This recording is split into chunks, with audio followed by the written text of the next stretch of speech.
মানুষ বলে পর কখনো আপন হয় না, কিন্তু এটা সম্পূর্ণ ভুল। আসলে কখনো কখনো নিজের আপন রক্তের সম্পর্ক চেয়েও হৃদয়ের সম্পর্ক পর কিন্তু অনেক আপন হয়। এটা আসলে বাস্তব, আমি নিজেই সেটার প্রমাণ। বিসমিল্লাহির রহমানির রহিম। আমি মোহাম্মদ রমজান আলী। আমি বর্তমানে সৌদি আরব প্রবাসী। এখন আছি যেখানে সেটা আমার কাজের জায়গা। আমার গায়ে দেখতেছেন যেটা যেটা হচ্ছে ডিউটির পোশাক। আমি বাংলাদেশে কী ছিলাম, কী করছি, কী আসে বিষয়, এটা অবশ্যই আমার ফ্রেন্ড আপনারা জানেন। কিন্তু আমি আসলে আজকে একটা ব্যক্তিকে নিয়ে কথা বলতে চাচ্ছি, যেটা আপনারা স্ক্রিনে প্রথমে দেখছেন যে ব্যক্তিকে, সেই ব্যক্তি আসলে আমার সম্পর্কে কিছুই হয় না। না আমার ভাই, না আমার নিকটত্ব কোনো আত্মীয়, না ওনার সাথে আমার কোনো ব্লাড সম্পর্ক আছে, কিছুই নেই। তো আমার স্বপ্ন, আমি একটু বিদেশ যাব, উন্নত জীবনযাপন করার জন্য, বেশি টাকা ইনকাম করার জন্য।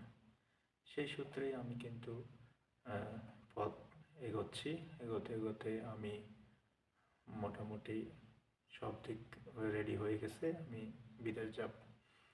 তখন আমার কাছে কোনো টাকা পয়সা নেই, কিন্তু আমি অনেক টাকা পয়সা অনেক জায়গায় মাইর খাইছি। আমি বাংলাদেশে কী করতাম, অনেক টাকা ইনকামও করতাম, কিন্তু বিভিন্ন জায়গায় বিভিন্নভাবে অনেক জায়গায় টাকা পয়সা মাইর খাইছি। যাই হোক, আজকে আসলে আমার ব্যক্তিগত জীবন নিয়ে অত বেশি কথা বলার জন্য আসিনি। মূল উদ্দেশ্য হচ্ছে আমি স্ক্রিনে যে প্রথমে যার ছবি দেখছেন তাকে নিয়ে একটু কথা বলতে চাই। ওনার বাড়ি আমার জেলা, ওনার জেলা একই জেলা, যদিও ওনার বাড়ি হচ্ছে আপনার লক্ষ্মীপুর টুমছর, যে টুমছর, এটা হচ্ছে লক্ষ্মীপুর থানা, জেলা লক্ষ্মীপুর সদরেই পড়ছে। কিন্তু ওই যে মধুচৌধুরী ঘাটের যাওয়ার পথে ওনার বাড়ি, ওখানে টুমছর এলাকা ধরা হয়, এটা টুমছর। তো ওনার নাম মোহাম্মদ কাউসার আলম। উনি আমার সাথে আমার পরিচয়, আমি গার্মেন্টসে চাকরি করতাম, চুয়াটার ফ্যাক্টরিতে, সেখানে উনিও প্রবেশ করছিলেন, সেই সূত্রে ওনার সাথে আমার পরিচয়। এখন যখন আমি বিদেশে যাওয়ার কথা ওনাকে শেয়ার করছি, উনি আমাকে বলছিলেন যে আমার একজন কাকা আছে, উনি ভিসা দেয়, ফ্রি ভিসা হিসেবে উনি আনি আবার কাজ দিয়ে দেয়। আপনি যদি আসেন তাহলে উনি তো 5 লক্ষ টাকা নেয়, আপনি যদি আসেন আপনার জন্য আমি বলে টলে হয়তো বা 4,70,000 পর্যন্ত নিতে পারি। আলহামদুলিল্লাহ, ওনার সাথে আমার কথা হয়েছে। এর মধ্যে 4,70,000 মানে আমার জন্য তো অনেক টাকা। এই টাকা আমার আসলে জোগাড় করা সম্ভব না এই সিচুয়েশনে। তো উনি বলছে ঠিক আছে, আপনি কত টাকা দিতে পারবেন আপনি রেডি করেন, বাকিটা আমি দেখব। তবুও আমি ওনাকে ওয়েটিংয়ে রাখছি, ঠিক আছে ভাই আমি দেখতেছি। তারপরে ওনার সাথে যোগাযোগ না করে আমি আমার এক বনজামাই, আমার বনজামাইকে জানাই। বনজামাই আমাকে দুবাই পাঠানোর পরিকল্পনা করছিল 5 ফিল্টারের, কিন্তু হঠাৎ করে আন্দোলনের ক্ষেত্রে দুবাইয়ের ভিসা বন্ধ হয়ে গেছে। দুবাইয়ের ভিসা বন্ধ হয়ে যাওয়ার পরে মনে করেন যে কি হবে আর। এখন আমাকে বলতেছে, আমার এক ফুফাতো বোনের জামাই আছে, সে আবার ভিসা দেয় বিভিন্ন দেশে, ভিসার ব্যবসা করে, সৌদি আরবের লোক ফাটায়।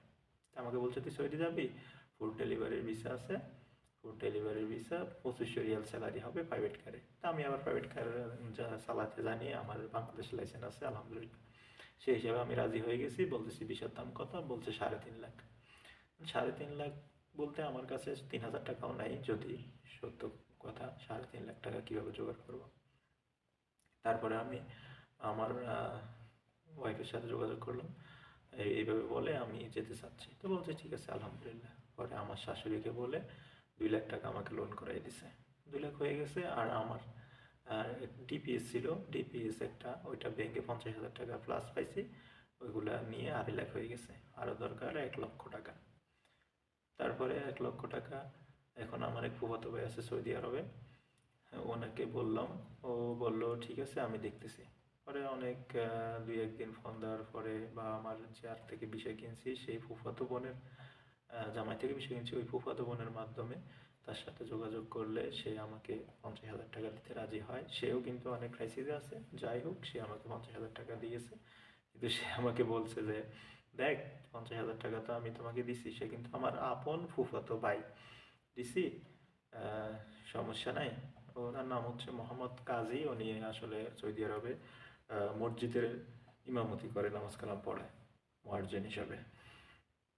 যাই হোক, সে আমাকে 50,000 টাকা দিছে এবং বলছে এই বিষয়টা কেউ জানে কিনা। আমার আপন ফুফাতো ভাই কিন্তু আহ, এটা আসলে রেফারেন্স প্রয়োজন হয়, যেই হোক নিজের ভাইও কিন্তু প্রেফারেন্স লাগে, নিজের ভাইও কিন্তু অনেক সময় ডকুমেন্ট ছাড়া খাওয়ানো সহযোগিতা করে না।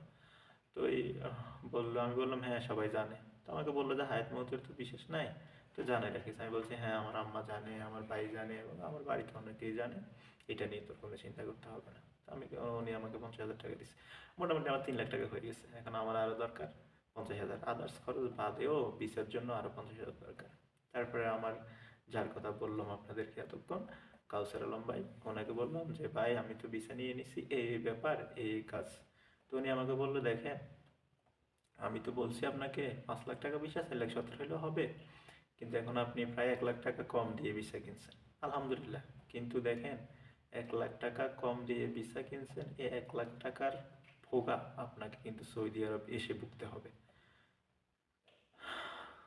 তো এই আসলে ওনার কথা শুনেও ভিসা নিয়ে ফেলছি, আর আসলে কিছু করার ছিল না। যাই হোক, তারপরে উনি বললো ঠিক আছে আপনার টাকা কখন লাগবে, আমাকে কিচ্ছু জিজ্ঞেস করে নাই, না হলে টাকা দিতে পারবো না, না হলে কিভাবে দেবো, না হলে আমি অভাবে আছি, না হলে টাকা দিলে কি ডকুমেন্ট আছে আপনার কাছে, কি ডকুমেন্ট দিবেন আমাকে, এই ধরনের কোনো প্রশ্ন না করেই আমি টাকা চাইছি। আমাকে বলছে টাকা কখন লাগবে। আমি বলছি ঠিক আছে আমার কখন লাগবে আমি আপনাকে জানাচ্ছি। পরে আমি ভিসা যখন হাতে পাইছি, আমি বলছি, সাথে সাথে উনি আমার জন্য টাকা পাঠাই দিছে 51,000 আমার বিকাশ নাম্বারে, এবং খরচ সহ 1,000 টাকার মতো খরচ গেছে, খরচ সহ উনি আমাকে পাঠিয়ে দিচ্ছে। আবার আরেকজন থেকে 1,000 টাকা আমাকে অন্য বাবদে খরচ দিছে, আমাকে মোট 52,000 টাকা আমাকে উনি বাংলাদেশে দিছে। যাই হোক, বাংলাদেশে উনি আমাকে 52,000 টাকা দেওয়ার পরে আমি যখন সৌদি আরবে আসছি জানুয়ারির 7 তারিখে, তখন আমি আসলে সিম টিম কিনতে পারি নাই। আমাকে যে পাঠাইছে সে এখানে এক দালালের কাছে পাঠাইছে। দালাল হচ্ছে নাম জনি, এটা হচ্ছে মানপুয়া, রিয়াদে, রিয়াদ মানপুয়া এলাকায় দালালের ক্যাম্পে আমাকে পাঠানো হয়েছে। এখন দালালের ক্যাম্পে যখন পাঠানো হয়েছে, ওই ক্যাম্পে আমি প্রায় 21 দিন ছিলাম। কোনো খানা নাই, টয়লেটে পানি নাই, মসজিদ থেকে পানি আনি মুখ ধোয়া লাগে, গোসল করা লাগে। এই অবস্থায় ডালা বিছনা, যেখানে 5 জন থাকতে পারবে সেখানে থাকতেছি 18 জন 20 জন এভাবে। আসলে ওর সাথে যে কথা ছিল বাড়িতে, সেই কথার সাথে কোনো মিল পাইনি। এখন এখানে যখন আমার 4 দিন 5 দিন চলে যাচ্ছে, আমি বাড়িতে একটা ফোনও দিতে পারতেছি না, ওদের রুমে ওয়াইফাইও নেই, আমি সিমও কিনি নাই, আমার কাছে তেমন একটা অর্থও নেই। তারপরে আমি কি করব, বাড়িতেও সবাই আমাকে নিয়ে চিন্তা করতেছে, কিন্তু আমাকে যে পাঠাইছে সে ফোন দিয়ে যে খোঁজ নেবে তাও নিচ্ছে না।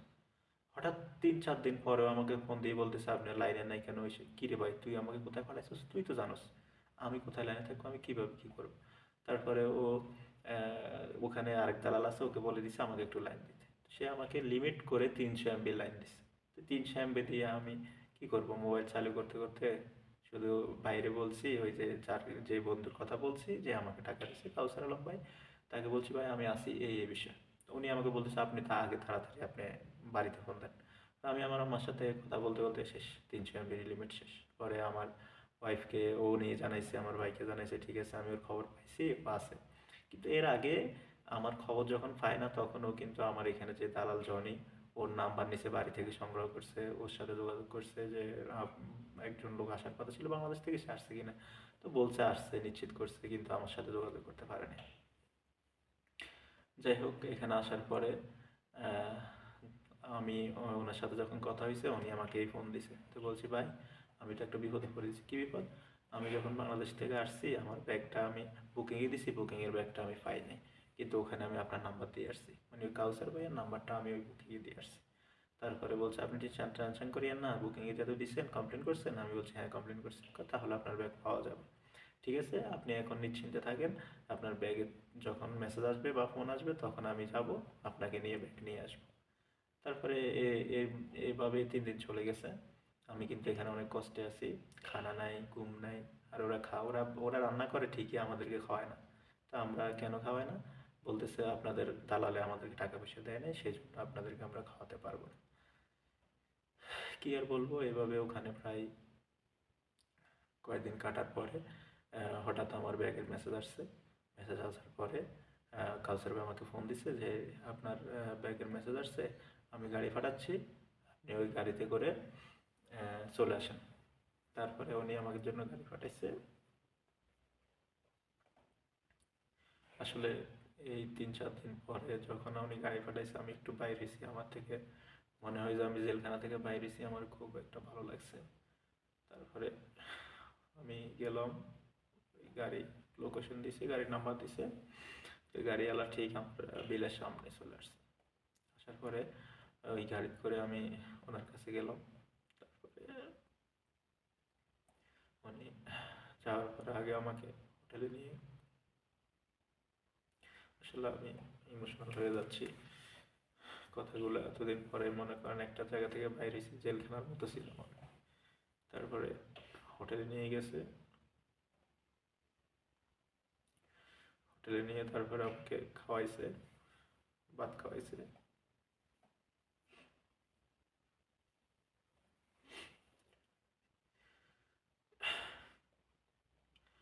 বাঙালি হোটেল, দই, ইলিশ মাছ, গোস্ত, শাক সবজি বিভিন্ন আইটেম দিয়ে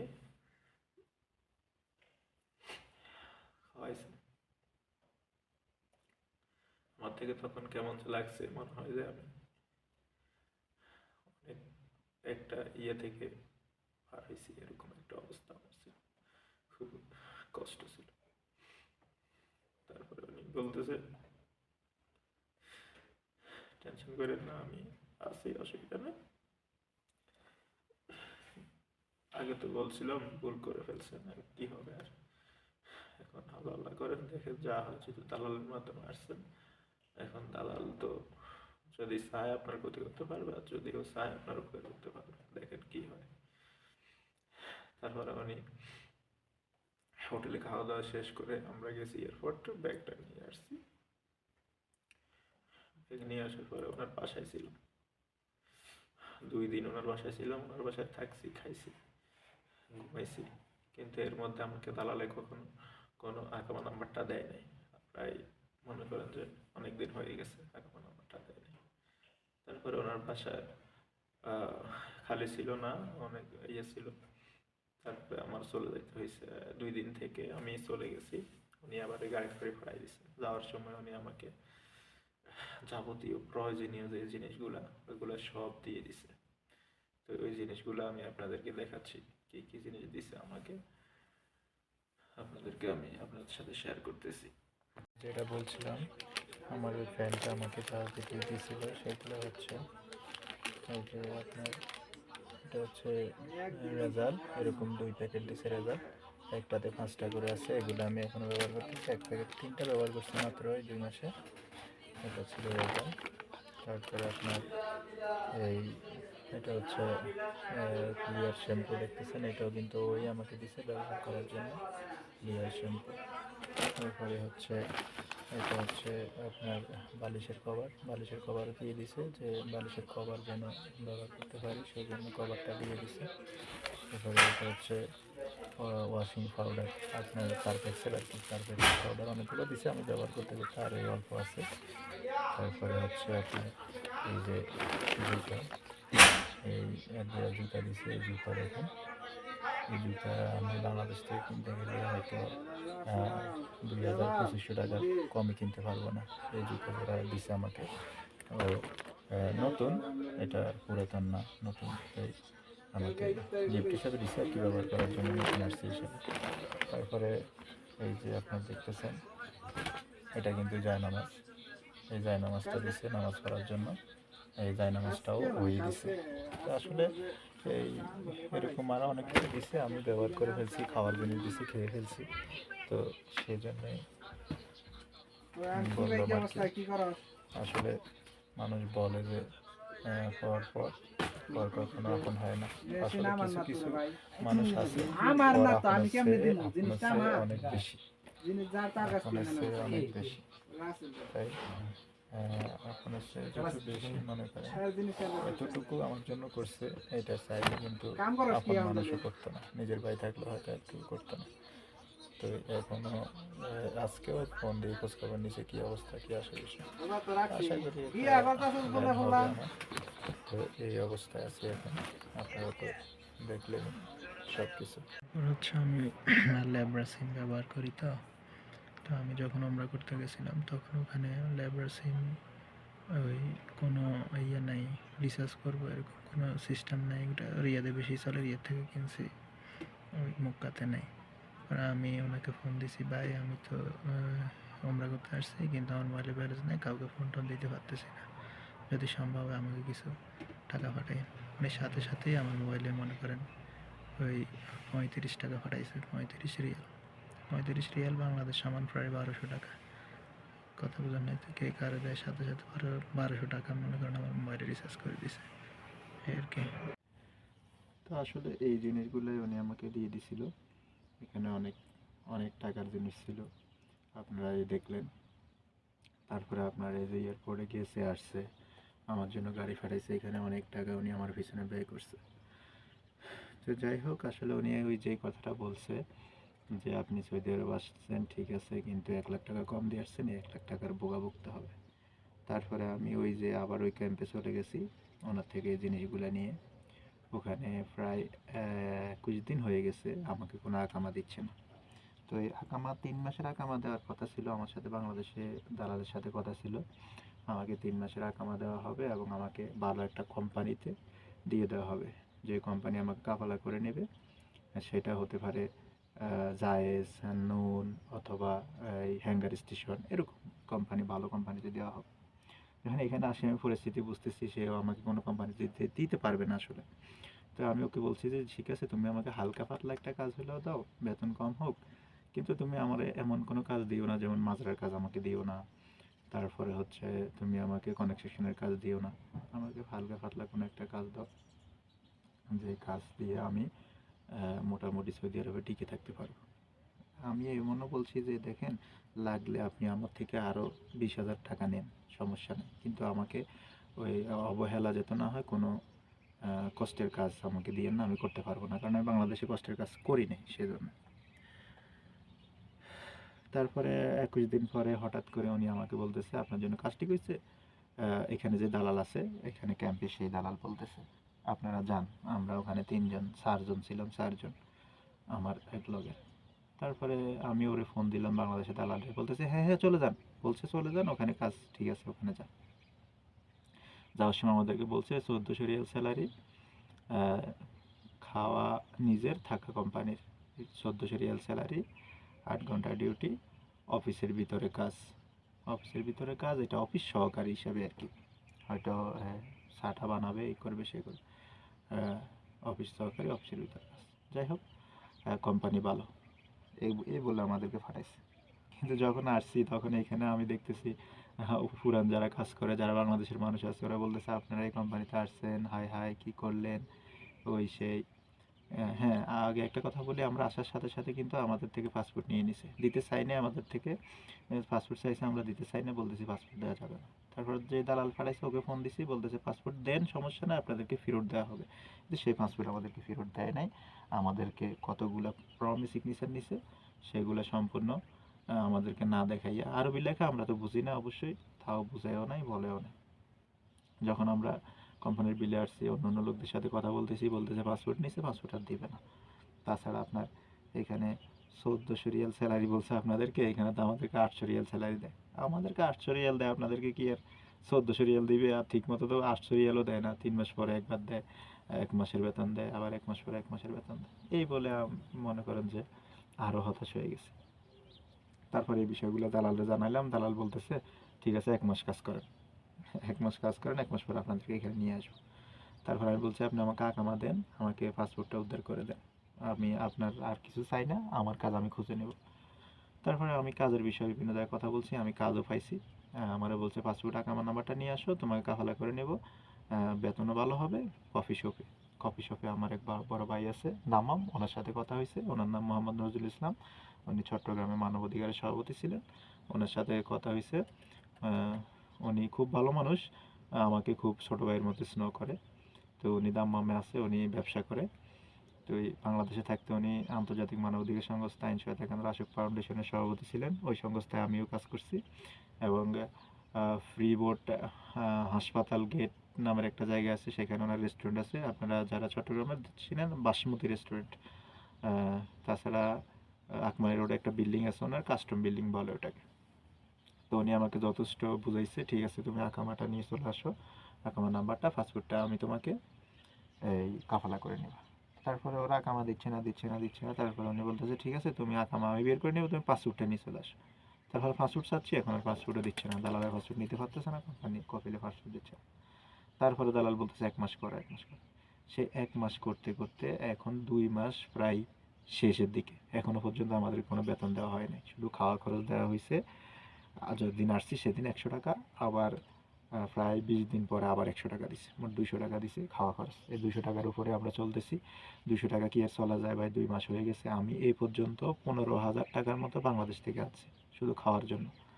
অথচ আমার যে দালাল ফাড়েছে তার সাথে বিভিন্নভাবে কথা হচ্ছে, সে কোনো রেসপেক্ট দিচ্ছে না। তাই সে ওখানে থাকতে যা কথা ছিল বলছে এটা দিব সেটা দিব, আপনাকে খারাপ কাজ দিব না, আপনাকে ভালো কোম্পানিতে কাজ দিব, আপনাকে ড্রাইভিং লাইনে দিব, আপনাকে ভালো বেতনের কাজ দিব। এখন সে আর সেটা করতে পারতেছে না, কারণ সে তো এক দালাল থেকে বিষয় কিনছে। সে যা ছাওয়া পিটছে সম্পূর্ণ মিথ্যা কথা, সম্পূর্ণ ভুয়া, সম্পূর্ণ ছাওয়াবাজি। তো এই হচ্ছে আমার কাজের জায়গা। মনে করেন আমাকে দিছে একটা আশকারি ক্যাম্পে, এইগুলা এই যে ঘাস, এই ঘাস কাটা লাগে। তারপর আপনার এই যে গাছগুলা দেখতেছেন, গাছ, এই যে দূরে দূরে গাছগুলো দেখতেছেন, এই গাছগুলোতে পানি দেওয়া লাগে। তো এটা আসলে মাজারের কাজ, কিন্তু সে আমাকে বলছে মাজারের কাজ দিবে না, কিন্তু এখন আমি মাজারের কাজই করি, গাছ কাটা লাগে। তারপরে এখান থেকে এখানে কাজ শেষ, আবার মাঝে মাঝে আমাদেরকে ওই যে দেখতেছেন দূরে, ওই দূরে পাহাড়, এই পাহাড়গুলোর উপরে গাছ কাটা লাগে। এই দেশে কিন্তু পাহাড়গুলোও কিন্তু পাথরের পাহাড়, আর গরম পড়লে তো গরম, মাথা টাথা সব জ্বলে যায়, আমার গরম সহ্য হয় না, আমি আগে ওরে বলছি। আজকে 2 মাস হয়ে গেছে, এখনো পর্যন্ত এখান থেকে আমাদেরকে নিতে পারতেছে না। আবার আমার আকামা নাম্বারটাও দেয় নাই, পাসপোর্টও উদ্ধার করতে পারতেছি না। তা আসলে যারা ভিসার ব্যবসা করে, সেটা ভাই হোক বোন জামাই হোক, আসলে সে দালাল। আমার কথা এটাই, আপনারা আসলে দালালের কথা বিশ্বাস করে নিজের লাইফটাকে শেষ করিয়েন না। দালালের কথা বিশ্বাস করে নিজের লাইফটাকে শেষ করিয়েন না। কারণ আপনি যদি বিদেশে আসতে চান, অনেক ওয়ে আছে, অনেক পদ আছে। সরাসরি কোম্পানিও ভিসা দেয়, অনেক ভালো মানুষ আছে, তাদের সাথে যোগাযোগ করে আসতে পারেন, যারা ভিসার ব্যবসা করে না কিন্তু সৌদি আরবে কাজ করে, এরকম লোকদের সাথে। আর আপনার ভাইও যদি ভিসার ব্যবসা করে, সেও দালাল। আপনার বোন জামাই যদি ভিসার ব্যবসা করে, সেও দালাল। তাদের থেকে ভিসা নেওয়া যাবে না, তাদের থেকে ভিসা নিতে আপনারা সাবধান থাকবেন। তো আমার জন্য দোয়া করবেন, আমি এখনও কিন্তু এখানে আছি। আর আমি যার কথা বলার জন্য আজকে মনে করেন যে লাইভটা আসছি বা ভিডিওটা বানাচ্ছি, সেই ভাই এখন বাংলাদেশে আছে। এরপরে উনি বাংলাদেশে যাওয়ার সময় আমাকে আশ্বাস দিয়ে গেছেন যে আপনার যদি কোনো, আসলে আমি ওনার কথা বলতে গেলে ইমোশন হয়ে যায়, কান্না চলে আসে আমার।